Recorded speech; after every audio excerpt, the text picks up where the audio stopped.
ಆತ್ಮೀಯ H16 news ಅರ್ಥಾತ್ ಸೀತಾರಾಮ್ ನ್ಯೂಸದ ವೀಕ್ಷಕರೇ, ನಾನು ನಿಮ್ಮವ ಎಂ ಆಯುಧ ಮಲ್ಲಪ್ಪ ಜೊತೆ ಅವರು.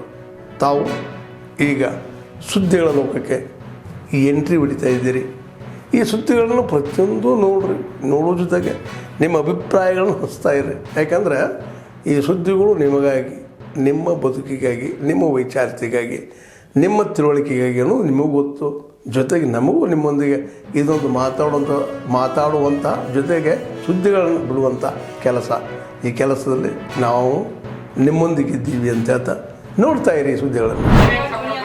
ಅವ್ರು ಬಿಡ್ರಿ, ಅವ್ರು ಇರ್ತಾರೆ ಬಿಡ್ತಾರೆ. ಅವರು ಅವಕಾಶವಾದಿಗಳು ಇದ್ದ ಬರ್ತಾರೆ ಹೋಗ್ತಾರೆ. ಅವ್ರ ಬಗ್ಗೆ ಹೇಳಕ್ಕೆ ಹೋಗಲ್ಲ. ನಮಗೇನೋ ನಮ್ಮ ಹೋರಾಟ ಸಮಿತಿ ಅಧ್ಯಕ್ಷ ಇದ್ದಾರೆ, ಅವರು ಯಾವುದೇ ಪಕ್ಷದ ಚಟುವಟಿಕೆ ಮಾಡಿಲ್ಲ. ವಿನಾಕಾರಣ ಅವ್ರು ಉಚ್ಚಾಟನೆ ಮಾಡಿದ್ದು ನಮ್ಮ ಮನಸ್ಸಿಗೆ ನೋವಾಗೈತಿ. ಅದನ್ನು ಮಾಡಿದವರು ಕುತಂತ್ರ ಮೂಲಕ ಮಾಡಿದ್ದಾರೆ. ಆ ಕುತಂತ್ರ ಮಾಡೋ ವ್ಯಕ್ತಿಗಳು ಯಾರಿದ್ದಾರೆ ಅಂತ ನಮ್ಮ ಜನಕ್ಕೆ ಗೊತ್ತೈತಿ.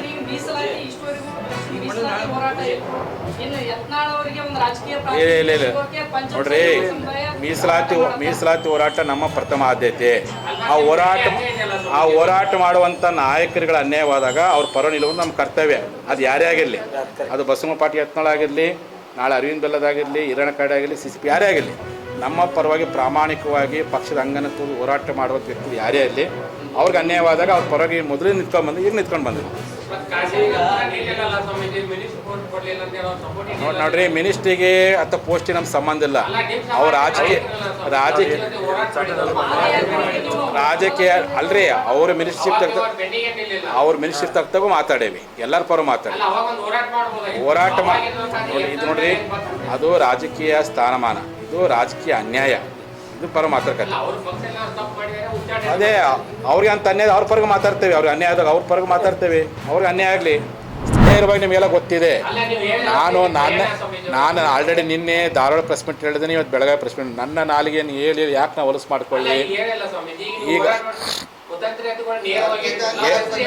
ನೋಡ್ರಿ, ಅಲ್ರಿ ಯಡಿಯೂರಪ್ಪನವರು ಮಾಡಿರ್ತಕ್ಕಂಥ ಕುತಂತ್ರ, ಅವತ್ತು ಮೀಸಲಾತಿಯನ್ನು ಕೊಡ್ಲಾರಕ್ಕೆ ಒಂದು ಕುತಂತ್ರ ಮಾಡಿದರು.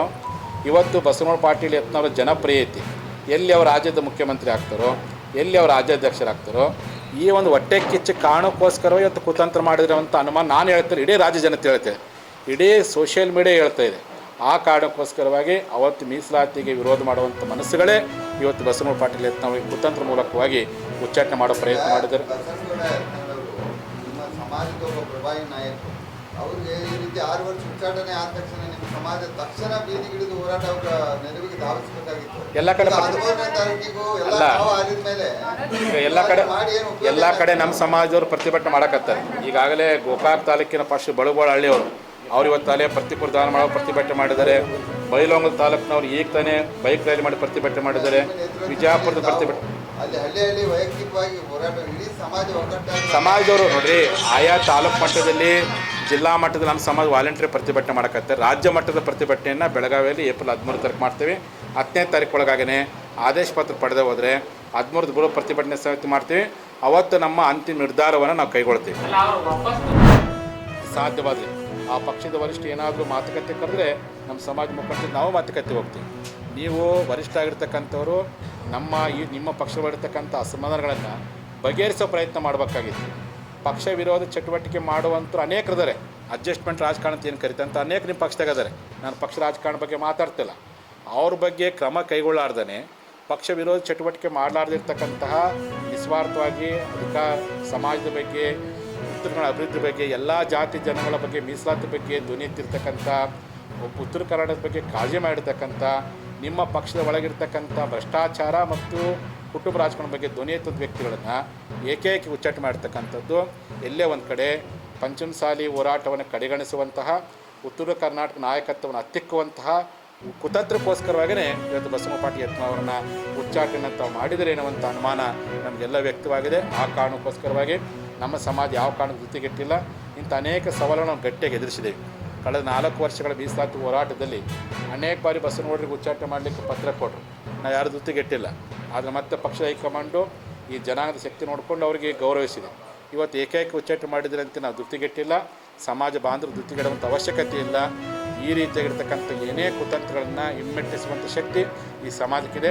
ಹಾಗಾಗಿ ಸನ್ಮಾನ್ಯ ಪ್ರಧಾನಮಂತ್ರಿಗಳು, ಸನ್ಮಾನ್ಯ ಗೃಹ ಸಚಿವರು, ಸನ್ಮಾನ್ಯ ಭಾರತೀಯ ಜನತಾ ಪಕ್ಷದ ನಡ್ಡಾ ಅವರು ಕೂಡಲೇ ಮಧ್ಯಸ್ಥಿ ವಹಿಸಿಕೊಂಡು ಏನೋ ಶಿಸ್ತು ಪಾಲನಾ ಸಮಿತಿಯನ್ನು ಮಾಡಿರ್ತಕ್ಕಂಥ ಆದೇಶವನ್ನು ಅದನ್ನು ವಾಪಸ್ ಪಡ್ಕೊಂಡು ನಮ್ಮ ಸಮಾಜಕ್ಕೆ ಹೋರಾಟ ಮಾಡು. ಆದರೆ ಬಸವನಗೌಡರು ಅಧಿಕಾರ ಇದ್ದಾಗೂ ಪ್ರಾಮಾಣಿಕ ಹೋರಾಟ ಮಾಡಿದ್ದಾರೆ, ಅಧಿಕಾರ ಇಲ್ಲದಾಗ ಪ್ರಾಮಾಣಿಕ ಹೋರಾಟ ಮಾಡಿದ್ದಾರೆ. ಅವ್ರನ್ನ ಕೇವಲ ಒಂದು ಪಕ್ಷದ ನಾಯಕರಂತ ನಾನು ನೋಡ್ತಾ ಇಲ್ಲ, ನಮ್ಮ ಸಮಾಜದ ಹೋರಾಟಕ್ಕೆ ದೊಡ್ಡ ಶಕ್ತಿಯಾಗಿ ನಿಂತ ಕಾರಣಕ್ಕೆ, ನಮ್ಮ ಕಷ್ಟ ಕಾಲಕ್ಕೆ ಧನವನ್ನು ಕೊಟ್ಟ ಕಾರಣಕ್ಕೋಸ್ಕರವಾಗಿ ಇವತ್ತು ಈ ಸಮಾಜ ಅವರ ಕಷ್ಟದಲ್ಲಿ ನಿಲ್ಲಬೇಕಾಗಿರ್ತಕ್ಕಂಥ ಅನಿವಾರ್ಯತೆ ಇವತ್ತು ಬಂದೊದಗಿದೆ. ಆ ಉದ್ದೇಶಕ್ಕೋಸ್ಕರವಾಗಿ ನಾಡಿನಾದ್ಯಂತ ಪಂಚಮಸಾರಿಗಳು ನಿಮ್ಮ ಹಳ್ಳಿಯಲ್ಲಿ ನಿಮ್ಗೆ ಯಾವಾಗ ಅನುಕೂಲ ಆಗುತ್ತೋ ನಿಮ್ಮ ಭಾಗದಲ್ಲಿ ನಿಮ್ಮ ವೈಯಕ್ತಿಕವಾಗಿರ್ತಕ್ಕಂಥ ನಿಲುವಿನ ಮೂಲಕವಾಗಿ ನಮ್ಮ ಸಂಘಟನೆ ಮೂಲಕವಾಗಿ ಎಲ್ಲಿ ಬೇಕಾದ್ರೂ ನಿರಂತರವಾಗಿರ್ತಕ್ಕಂಥ ನಿಮ್ಮ ಹಕ್ಕೊತ್ತಾಯಗಳನ್ನು ಹೋರಾಟ ಮಾಡಿ. ಆದರೆ ನೀವೆಲ್ಲರೂ ಸಹ 10ನೇ ತಾರೀಕೊಳಗೆ ಅವ್ರು ಏನಾದರೂ BJP ವರಿಷ್ಠರು ಆದೇಶ ಪತ್ರವನ್ನು ಉಚ್ಚಾಟನೆ ಆದೇಶವನ್ನು ವಾಪಸ್ ಪಡ್ಕೊಳ್ದೆ ಹೋದರೆ 13ನೇ ತಾರೀಕು ಲಿಂಗಾಯತ ಪಂಚಮಸಾಲಿಗಳ ಈ ನಾಡಿನ ಎಲ್ಲ ಹಿಂದೂ ಪರ ಸಂಘಟನೆಗಳ ಬಸವಗೌಡ ಪಾಟೀಲ್ ಯತ್ನಾಳ್ ಎಲ್ಲ ಅಭಿಮಾನಿಗಳ ನಡೆಗೆ ಅದು ಬೆಳಗಾವಿ ಕಡೆಗೆ ಎನ್ನುವಂಥ ಘೋಷವಾಕ್ಯದೊಡೆಯಲ್ಲಿ ಉಗ್ರವಾಗಿರ್ತಕ್ಕಂಥ ಪ್ರತಿಭಟನೆ ಮಾಡಲಿಕ್ಕೆ ನೀವೆಲ್ಲರೂ ಸಹ ಬರಬೇಕು ಎನ್ನುವಂಥ ಮಾತನ್ನು ಈ ಸಂದರ್ಭದಲ್ಲಿ ಹೇಳಿಕ್ಕೆ ಇಚ್ಛೆಪಡ್ತೀನಿ. ಆದ್ಮೇಲೆ ಎಲ್ಲ ಸುದ್ದಿಗಳನ್ನು ನೋಡಿದ್ರಲ್ಲ, ಏನು ಅನಿಸ್ತು ನಿಮಗೆ? ಇದರಲ್ಲೇ ನಿಮ್ಗೆ ಲೈಕ್ ಆಗಿರ್ಬೋದು, ಡಿಸ್ಲೈಕು ಆಗಿರ್ಬೋದು, ಕಾಮೆಂಟ್ ಬೇಡಪ್ಪ ಅಂತೂ ಅನಿಸಿರ್ಬೋದು, ಕಾಮೆಂಟ್ ಮಾಡಬೇಕಪ್ಪ ಅನಿಸಿರ್ಬೋದು, ಶೇರ್ ಮಾಡಬಾರ್ದಪ್ಪ ಅನಿಸಿರ್ಬೋದು, ಅದು ಮಾಡಬೇಕು ಅನಿಸಿರ್ಬೋದು. ಏನಾದರೂ ಆಗಲಿ ಶೇರ್ ಮಾಡ್ತಾಯಿರಿ, ಈ ನ್ಯೂಸ್ಗಳನ್ನ ಹಂಚ್ತಾಯಿರಿ, ಜೊತೆಗೆ ಇದಕ್ಕೆ ಸಬ್ಸ್ಕ್ರೈಬ್ ಆಗ್ತಾಯಿರಿ ಅಂತ ಹೇಳ್ತಾ H16 ನ್ಯೂಸ್ ಅರ್ಥಾತ್ ಹೇ ಸೀತಾರಾಮ್, ಇದು ಸತ್ಯದ ಕೈಗೆ ನಡಿ. ವಂದನೆಗಳು.